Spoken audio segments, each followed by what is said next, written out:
ঐ ননমাক, আচল কথাটো কি গম পাইছ? কি বাৰু? মহাজনৰ বয়াকৰ গাত মহাদেৱে লম্ভিছে, বাবা লম্ভিছে। ওম নমঃ শিৱায়, ওম নমঃ শিৱায়, ওম নমঃ শিৱায়, ওম নমঃ শিৱায়। কি চাই আছ তহঁত দুটাই? কৈ যা আকৌ একেলগে। ওম নমঃ শিৱায়, ওম নমঃ শিৱায়, ওম নমঃ শিৱায়। সাপডাল নাই যে দেতা? এই ল'ৰাটোৱে সঁচাকে একো এটা নাজানে দেই।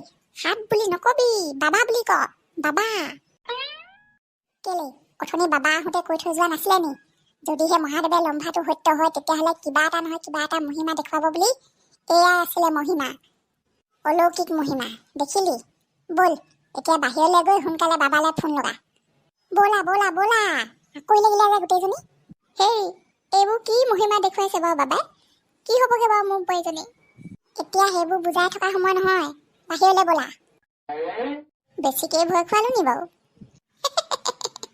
ভয়তে কপি গৈছেগে মাক পুতেক। কৰিবগে এতিয়া বাবালৈ ফোন। কি কলি বাছা? সৰ্প? হয় বাবা, যিটো ৰূপত দেখিলো, আপুনি দেখা হ'লে আপুনিও ভয় খাই গ'লগেহেঁতেন। ধেইত চালা বুৰ্বকটো এইটো। বাবাই নিজে মহাদেৱ হৈ নিজে সাপলে ভয় খাব নি? কি দেখিছিলে সেইবোৰ ধুনীয়াকে ক। মানে বাবা, তাই শুই থাকোঁতে মূৰৰ ওপৰত দীঘলে আহি ৰখীয়া হৈ আছিলে সি অলপ আগত। আমি গৈ যে মাত্ৰ দেখি পালোঁ, ওম নমঃ শিৱায় বুলি কেইবামান ক'বলৈ পালোঁহে। তাৰপিছত চকু মেলি চাইছোঁ তোমাৰ দীঘল জেগাতে নাইকিয়া হৈ থাকিলে। তেতিয়াহ'লে এটা কথা নিশ্চিত, তোৰ ঘৈণীয়েৰৰ আগৰ জনমত নিশ্চয় সৰ্পৰ সৈতে কিবা সম্বন্ধ আছিলে। আমাৰ এইভাগৰ সাপৰ লগত সম্বন্ধ? মানে কি বাৰু? কেনেকুৱা সম্বন্ধ আছিলে বাবা? সেইটো ইমান সোনকালে মই কৈ দিব নোৱাৰিম। আজি গোটেই নিশা ধ্যানত বহি কাইলৈহে মই জনাবলৈ পাৰিম যে তোৰ ঘৈণীয়েৰৰ সৰ্পৰ লগত কি সম্বন্ধ আছিলে। আৰু তাইৰ ওচৰলৈ সৰ্প কি উদ্দেশ্যৰে আহিছে সেইটোও মই কাইলৈহে ক'বলৈ পাৰিম। হ'ব বাবা, আজি আপুনি ধ্যান কৰি গোটেইবোৰ কথা জানি লওক, যাতে আমি কাইলৈ সঁচা কথাবোৰ গম পাওঁ। বম বম ভলে। কি হ'ল? কি ক'লে বাবাই? তাইৰ ভাগৰ আগৰ জনমত সাপৰ লগত কিবা সম্বন্ধ আছিলে বুলি কৈছে দেখোন। সাপৰ লগত সম্বন্ধ? সাপৰ লগত সম্বন্ধ। সেইকাৰণে শিৱৰাত্ৰিৰ আগত সাপে আহি তাই ৰখীয়া হৈ আছেহি বুলি কৈছে। তাৰপিছত কি কৰিব লাগিব এতিয়া আমি? সেইবোৰ এতিয়াই নাই কোৱা, মানে বাবাইও নাজানে এতিয়া। আজি গোটেই ৰাতিটো তাইৰ কাৰণে ধ্যান কৰাৰ পিছতহে কাইলৈ ৰাতিপুৱাহে সঁচা কথাটো গম পাম আমি চবে। 100জনীমান ছোৱালী বাচি বাচি বাচি বাচি শেষত গৈ এক পচন্দ কৰিছিলি। এতিয়া এই ভাগনো গৈ সাপৰ লগতহে সম্বন্ধডাল ওলাবগে লাগেনে? কপালৰ লিখন কোনে মচিব পাৰে? আৰু এতিয়া সেইবোৰ কথা চিন্তা কৰি লাভ নাই নহয়। বিপদৰ সময়ত ঘৰখন কেনেকে উদ্ধাৰ হওঁ সেই কথাহে চিন্তা কৰিব লাগে দেই। মহাজনৰ বয়াকৰ গাত বাবা লম্ভিলে? কেতিয়া হয়? তোকনো কোনে ক'লে? কালি ৰাতিয়ে গম পালোঁ মই মোবাইলতে। গাঁৱৰ ৰাইজৰ মাজতো ৰাতিয়ে জনাজাত হ'ল। নক'লো আৰু মই ৰাতি আপুনি শুই থকা দেখি। কথাষাৰ হয়নে নহয় বুলি অকণমান আগত গৈ চাই আহিলোগে দোকানৰ আগৰ পৰা। মহাজনে আৰু পুতেকে ঘৰত শিৱ পূজা পাতিবলৈ যা যোগাৰ কৰিয়ে আছে। বৰ ডাঙৰ কথা এষাৰ হৈ আছে দেখোন তলে তলে। এইবোৰ বৰ সৰু সুৰা কথা নহয় আকৌ দেই। বাবা স্বয়ং যদি আমাৰ গাঁৱলৈকে আহিছে, আমি এইকণ গৈ বাবাক এবাৰ দৰ্শন কৰি অহাটো কি ডাঙৰ কাম বাৰু? ময়ো গা পা ধুই যাওঁ বুলিয়ে ভাবিছোঁ। পূজাৰ ভাগতে অকণমান লাগি ভাগি দিওঁগে। যা যা, এইবোৰত যিমান সেৱা ভকতি কৰিবি সিমানেই আশীৰ্বাদ পাবি। ময়ো পদুমীৰ লগতে পাক এটা মাৰিবগে লাগিব। মহাজনৰ বয়াকক কালিৰ পৰা স্বয়ং সাপে আহি ৰখীয়া হৈ আছেহি বোলে। সেইকাৰণে কোনেও নহয় বুলি ক'বলৈ কিবা প্ৰশ্ন কৰিবলৈ সাহসেই কৰা নাই। স্বয়ং চালিয়া বাবাই আহি পূজা কৰিমহি বুলি কৈছে। ভগৱানৰ মহিমা সঁচাকৈ অপাৰ দেই। চালিয়া বাবাই সেইকাৰণে আমাৰ ঘৰবোৰলৈ পূজা কৰিবলৈ নাহোঁ বুলি ক'লে আকৌ। ভিতৰি চাগে প্ৰভুৱে গমেই পাই আছিলে আজিৰ দিনটোত কি হ'ব। মোৰ পৰানো কি দিমগে বাবাক হয়? প্ৰসাদ ভাগ আনি থোৱা আছে যেতিয়া তাৰ পৰাই আধাখিনি লৈ যাবগৈ লাগিব। বিৰাট ডাঙৰ ভুল এটা কৰি পালোঁ দেই সঁচাকে। তাইৰ গাত ইমান ডাঙৰ কিবা এটা লম্ভি আছে বুলি জনা হ'লে দোকানত সোমাই শহুৱেকৰ আগতে মানুহটোৰ আগতে কৈয়ে থৈ নাহিলোহেঁতেন নহয় সেইবোৰ কথা। যে মাত্ৰ তাইৰ কথা বেয়াকে কৈ থৈ আহিলোঁ, ঘৰলৈ আহি পোৱাৰ পিছত মোৰ গতি এয়া হ'ল। তাইহে শহুৱে শাহুৱেকৰ পৰা গালি খাই ৰাতি কান্দি ভাত খাব লাগিব বুলি ভাবিছিলোঁ। ইফালে মইহে ৰাতি ভাত নোখোৱাকে কান্দি কান্দি শুই থাকিবলগীয়া হ'ল। বাবাই বৰ বেয়াকে অভিশাপ দিলে যেন লাগিছে মোক। মানুহজনে মোৰ লগত কাহানিও এনেকুৱা কৰা নাছিলে। যিমান ডাঙৰকে কাজিয়া হ'লেও অন্ততঃ ৰাতি ভাতকেইটা নেখালে জোৰ কৰি হ'লেও গালি দি হ'লেও খুৱাইছিলে। কালি ভাতকেইটা খাই লওঁ বুলি কথা এষাৰ নক'লে। নাই, এনেকে আৰু দুখত নাথাকো পাই। মহাজনক বয়াকৰ ভৰিতে গৈ পৰি দিমগে আৰু যি কৰে কৰিব তাৰপিছতহে মই উদ্ধাৰ হ'ম গম পোৱা গ'ল আৰু সেয়া ধুনীয়াকে পূজা পাতিবলৈ পৰা হ'ল যেতিয়া বোৱাৰীয়ে ধুনীয়াকে আসন পাতি ধূপ ধূনা জ্বলাব বাবাই মন্ত্ৰ মাতিব তেতিয়া চাবি আকৌ কিমান ধুনীয়া লাগিব মায়েহে আকৌ ভিতৰতে পতা কথা কৈ আছিলে এতিয়া ইয়াত বুঢ়া ভকত কেইজনমান মাতি বহুৱাই দিবলৈ পাৰিলে আৰু ভাল লাগিব যা এতিয়া কাম কাজ কৰি হ'ল যদি মোবাইলটো লৈ আনগে বাবালৈ ফোন এটা কৰি সুধি চাওঁ কালি ধ্যানত কি পালে কি নাই পোৱা ৰ'ব টিককে গৈ লৈ আনিছোগে বেচেৰা ঘৈণীয়েকৰ লগতে কমটি জ্বলা কলা দেখি যোৱাগে নাই আকৌ একেটা ৰুমতে ৰাতি আন্ধাৰে মুন্ধাৰে সাপে মানুহে থাকিবলগীয়া হৈছে ইফালে ঘৈণীয়েকৰ গাত শিৱলম্ভী থকা কথাটোতো হুকিয়াই সাহসকণ ভালকে আছে বুলিহে পাৰিছে আকৌ দেই মই কি ক'লো গোটেইবোৰ মনত থাকিলে নহয় ভালকে থাকিলে বাবা থাকিলে এতিয়াৰ পৰা যি কৰিম আপোনাৰ কথা মতে আখৰে আখৰে পালন কৰিম ঠিক আছে বাৰু পুত্ৰী তই তোৰ কাম আৰম্ভ কৰ মই মোৰ কাম আৰম্ভ কৰি দিওঁ মা অ মা বৈ কচোন ক কি হলো আকৌ কাম এটা কৰি আছিলো মানে সেইকাৰণে আহি পাওঁতে অকণমান দেৰি হ'ল দাই দুখ নধৰিবি আৰু বৈ কি হ'ল ক বৈ মানুহ নহয় জানো মই শুনি পাওঁতেও অকণমান সময় লাগে কাণ দুখনো গধুৰ হ'ল যে অ মা আপুনিনো এনেকুৱাখন কেলে কৰিছে মইনো কেলে দাই দুখ ধৰিম বাৰু আপোনাক মোক জুখি নাচাবি অ প্ৰমাণ নাচাবি আই এইবোৰ কথা কৈ কিবা যদি খুট থাকি গৈছে সেৱা ভকতি চিধা চিধিকে কৈ দিবি পাকঘৰলৈকে আহ মুখ হাত কেইটা ধুই গাখীৰ বিস্কুটে ফল মূলে খাই ল'বি আহ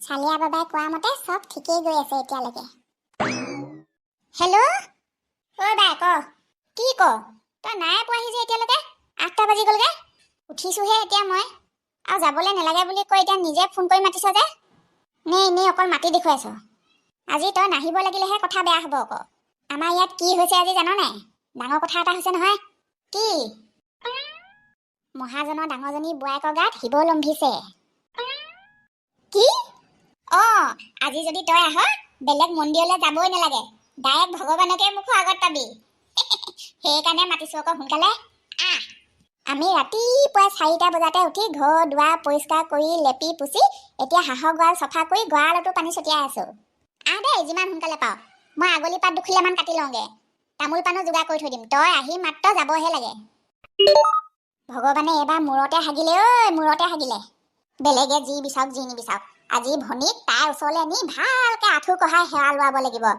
কেলেনো ইমান দিনলৈকে দৰা এটা বিচাৰি নাই পোৱা আমাৰ সেইজনীয়ে মহাদেৱৰ বাহিৰেনো আৰু কোনে জানিব অ মা মই ৰাতি কি সপোন দেখিছিলো জানে কি আই কবলৈকে ভয় লাগিছে কচোন ক ভয় নকৰিবি আমি আছো নহয় মই শুই আছিলো মোৰ হিতানত হেনো ডাঙৰ সাপ এডালে আহি ৰখীয়া হৈ আছেহি আমি দিনত স্বয়ং চকুৰ সন্মুখতে দেখি থকা ঘটনাটো তাই কেনেকে সপোনত দেখিলে আকৌ তাৰপিছত আৰু কি দেখিলি আই তাৰপিছত হেনো মোক আপুনি গাখীৰ গিলাচ দিবলৈ আহিছে তাৰপিছত সেইটো সময়তে আপুনি সাপডাল দেখি চিঞৰ বাখৰ লগাইছে বোলে তাৰপিছত বোলে আপোনালোক তিনিওজনে আহি ওম নমঃ শিৱায় বুলি কেইবাৰমান কৈ দিয়াৰ লগে লগে চকুকেইটা বন্ধ কৰি দিয়াৰ লগালগ সাপডালো নাইকিয়া হৈ গ'ল এই মানে সেইবোৰ সপোনতে দেখি আছিলে বুঢ়াৰী গাত মহাদেৱে ভালকে লম্ভিলে কি কৰিছে এইবোৰ বাকীখিনি শুনি লওক ক ওম নমঃ শিৱায় কৈ যাওক প্ৰভু কৈ যাওক ওম নমঃ শিৱায় সেই সাপডালৰ লগত মোৰ ভাগৰ হেনো যোৱা জন্মৰ কিবা এটা সম্বন্ধও আছে সেইকাৰণে হেনো কিবা এটা উদ্দেশ্যতহে মোৰ ওচৰলৈ আহিছে এনেই অহা নাই এনেকুৱা সপোন দেখিছো ভয় লগাকে ওম নমঃ শিৱায় এতিয়ালৈকে ঠিকমতে গৈ আছে কথা ভালেখিনি বিষমেই দেখোন বাবা ধৈৰ্য ধৰিব লাগিব বাচাহঁত পূজা ভাগ মানে আমি এতিয়া গোটেই ৰাতিটোৱে চলাই থাকিব লাগিব আমাৰ কাম হৈছে মাত্ৰ গধূলিলৈকে পূজা কৰা যেই মাত্ৰ অন্ধকাৰ নামি আহিব তেতিয়াৰ পৰা পূজা ভাগ তেওঁ অকলেই চম্ভালিব না আমি আঁতৰৰ পৰা চাব পাৰিম না আমি ওচৰত থাকিব পাৰিম না শুনিব পাৰিম একো কৰিব নোৱাৰো ইমান অকলেনো তাইক কি পূজা কৰিব বাবা মনে মনে থাক এডাল বাবা একো নজনাকে কৈ থকাহি নাই নহয় যি কৈছে আমাৰ ভালৰ কাৰণে কৈছে মনে মনে থাক মাজতে টেপে কৈ থাকিব মুখখন সেইটো বহুত ডাঙৰ প্ৰশ্ন বাচা তাৰ উত্তৰ স্বয়ং তেওঁহে জানে, তেওঁৰ বাহিৰে আন কোনেও নাজানে। বম বম ভোলে। হেৰি বৰ ডাঙৰ কথা এটা হলো। কালি দিনত আমি বোৱাৰী বিচনাত সাপ দেখা ঘটনাটো বোৱাৰীয়ে হেনো গোটেইটো সপোনতে দেখি আছিলে। কি? এতিয়া মোৰ আগত কৈছে।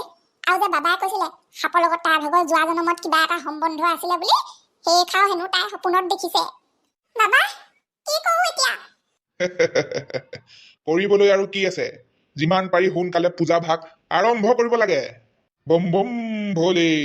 যা, বোৱাৰীজনীক মাক বাপেকালে বুজাই বহাই পূজা কৰা ঠাইলৈ লৈ আনগে। দেৰি কৰি লাভ নাই ব'লা ব'লা ব'লা। বাছা, তোক মোৰ এটা ডাঙৰ কথা কবলৈ আছে। কি কথা বাবা? সাপডালৰ লগত তাইৰ কি সম্বন্ধ আছিলে যোৱা জনমত তই জানিবলৈ বিচাৰিছিলি নহয়? সেইটো কথা আপুনি দেখোন কোৱাই নাই এতিয়ালৈকে। পতি পত্নীৰ সম্বন্ধ আছিলে। কি? কিন্তু দুৰ্ভাগ্যবশতঃ তোৰ দেউতাৰ হাতত আজিৰ পৰা প্ৰায় 24 বছৰৰ আগত এডাল সাপ মৰিছিলে। সেই সাপডালেই মানৱী জনম লৈ তোৰ ঘৈণী হৈ এইখন ঘৰলৈ আহিছিলে। কিন্তু এতিয়া সময় হৈছে এই মানৱী জনম ত্যাগ কৰি পুনৰ আগৰ জনমলৈ উভতাই নিবলৈ তাইৰ স্বামী আহিছে। বৈ পূজা আৰম্ভই হ'ল হপাই কেতিয়াবাতে। সৌপোলা গ'ল নি? আমাৰ সেইডালক পঠিয়াই আছো অথনিৰ পৰা, নাই কথা কৈ থাকিলে লৰচৰে নহয়। কেনেকুৱা যে মনত অকণমানো সেৱা ভকতি নথকা ল'ৰা এইবোৰ। ক'তনো আমাৰ সেইডালে যাওঁ বুলি অথনিতে গা পা ধুই ওলাই ল'লে। অকলে যাবলৈ লাজ লাগিছে বুলি বিপ্লৱক মাতিলে। এতিয়ালৈকে ওলোৱাহিয়ে নাই দেখোন সেইডাল। কেতিয়া যায় গৈ থাকিব। ননৰ মাকেও অথনিৰ পৰা ফোন কৰি আছে।